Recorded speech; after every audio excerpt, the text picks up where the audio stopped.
Hi everyone, this is May Park. Welcome to another video tutorial in my blog and YouTube channel. Today I'm going to show you how to create a focal point on your card by stamping layered images in different colors and building up die-cut images with extra dimension. This video also shows how to use a cover die as a stencil and apply embossing paste to add some texture and interest on the background of your card. I'm also sharing the behind the scenes video at the end, so stay tuned. This video is part of Altenew March release blog hub celebrating a release of new stamps and dies. Make sure to check out my blog for more details and leave a comment on my blog hub post for a chance to win a $30 gift certificate to the Altenew online store. Before I start, I'm going to give you a quick preview of Altenew March release products. If you don't want to watch, feel free to skip this part to jump on the card making process. Now I'm going to turn on some music while I'm showing you the new products, and I'll be back soon.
I was also going to make a card using the Wildflower Garden stamp set.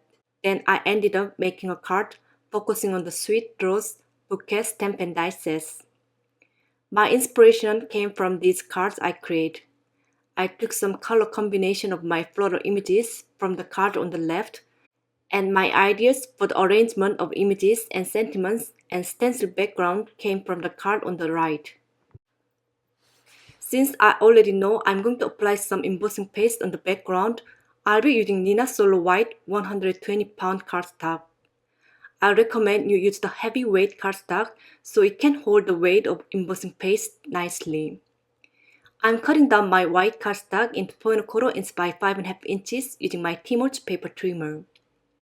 Then I'm going to place my panel over the doodled dots cover die, and I'm using my washi tape to hold the paper in place.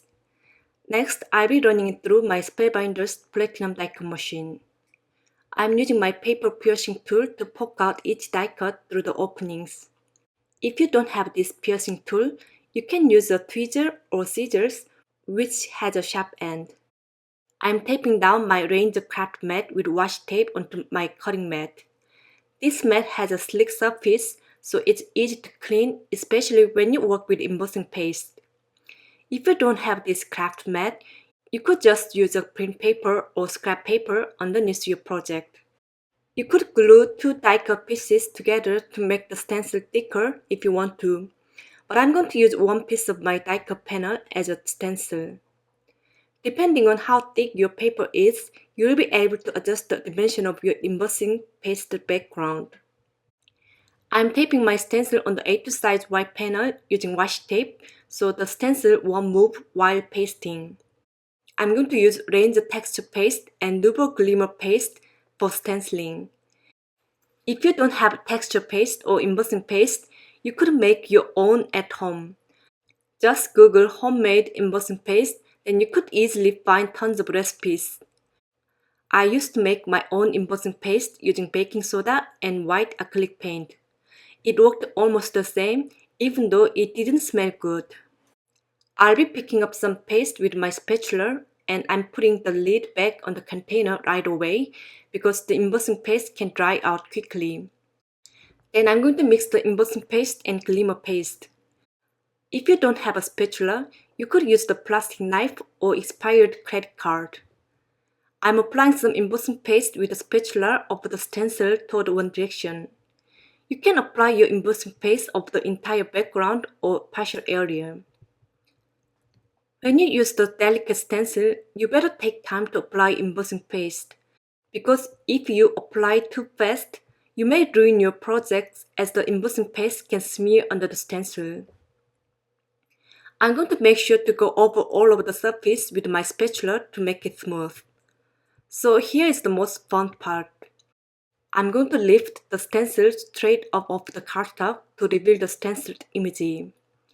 Ta-da! This looks absolutely gorgeous. Once you remove the stencil, I recommend you clean up your work surface and spatulas right away, otherwise you'll have trouble taking off the embossing paste once it's dry. I'm going to set aside my panel to dry for about a half hour before moving on the next step. While drying my panel, I'll be working on my focal images. Here is the list of Altenew crisp dye ink pads I'm going to use for my flowers. Pink Diamond, Pinkalicious, Ruby Light, and Raspberry. Since my Sweet Rose Bouquet stamp set is brand new, I'm going to season my clear stamps using my clean eraser to prevent from getting splash images. You can also use some clear embossing ink to prep stamps for getting clear stamped images. I'm also going to ink up my stamps and then just keep stamping on a scrap paper. You don't need to do this prepping for all of your clear stamps, but I just want to make sure I don't get splash images. I'm placing my Nina Solo White cardstock inside the original Misty stamping tool and I'm using magnets to hold the paper in place. I'm going to arrange the first layer of my floral images on my paper and ink up the stamp with pink diamond ink. Then I'm closing the Misty door to stamp the image onto my paper.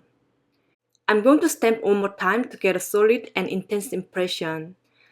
Then I'm going to rotate my paper and stamp the same image one more time. As you can see here, I'm having the insert card of the Sweet Rose Bouquet stamp set next to me, so I can look at the layering guide while stamping. However, alternate layering stamps are very easy to line up, so you won't need the layering guide often. For the second and third layer of my flower, I'm stamping the images with Pinkalicious and Ruby Light ink pads. For the top layer, I'm going to stamp my image with Raspberry ink.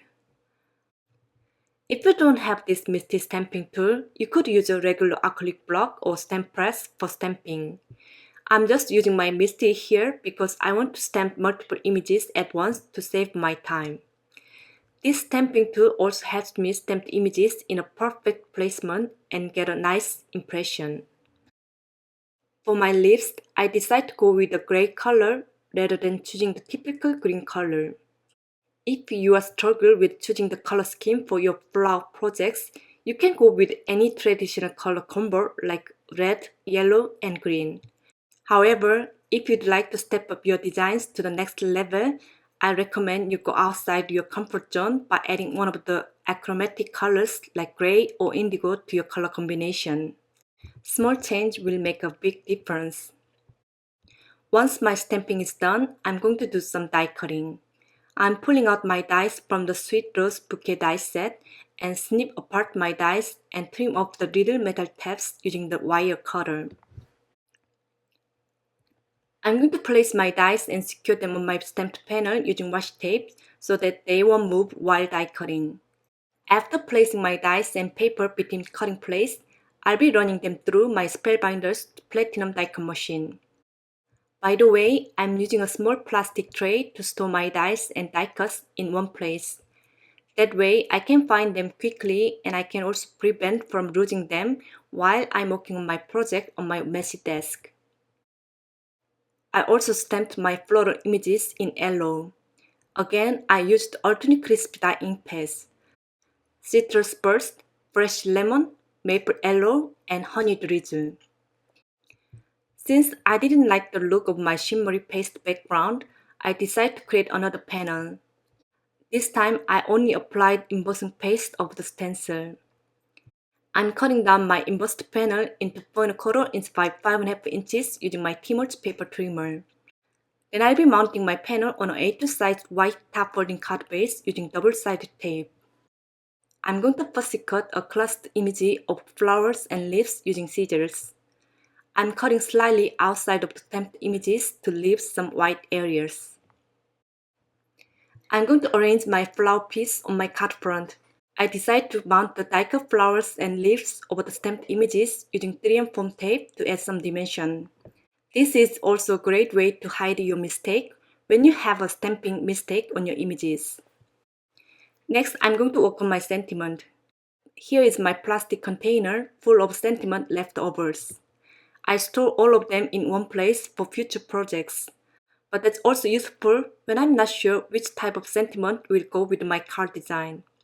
I'm just pulling out some of the sentiment die cuts and banners from the container and place them over my floral arrangement. I think I like the white hidden embossed sentiment on black cardstock along with the gold glitter die cut word. What do you think? I'm going to pull out the die from the Hope die set and die cut out of gold glitter paper using the Altenew Mini Blossom die cutting machine. I'll be also die cutting several times out of white cardstock. Then I'll be mounting 7 die cuts together to make it thick using a glue pen.